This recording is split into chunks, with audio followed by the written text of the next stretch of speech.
Il est difficile d'imaginer ce qu'a pu être la souffrance de Marie.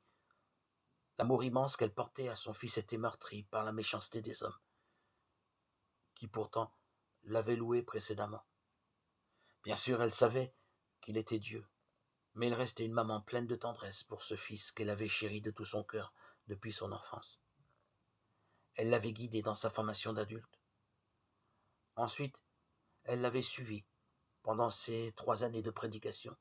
Elle ne pouvait qu'admirer les paroles magnifiques qu'il prononçait, les guérisons qu'il faisait, et son souci de transmettre la miséricorde de Dieu à toute l'humanité. La foule s'enthousiasmait, et Marie, silencieuse, gardait joyeusement dans son cœur les paroles qu'il prononçait et les enseignements qu'il donnait. Marie suivit étape par étape tout son cheminement. Trahison, arrestation, haine de la foule, agonie, torture, crucifixion.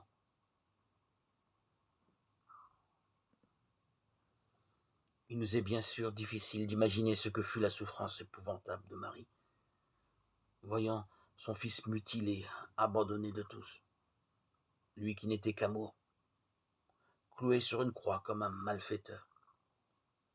Quelle douleur pour une mère, même si elle savait qu'en mourant, il expiait tous les péchés des hommes, ses enfants, et leur ouvrait ainsi la porte du ciel.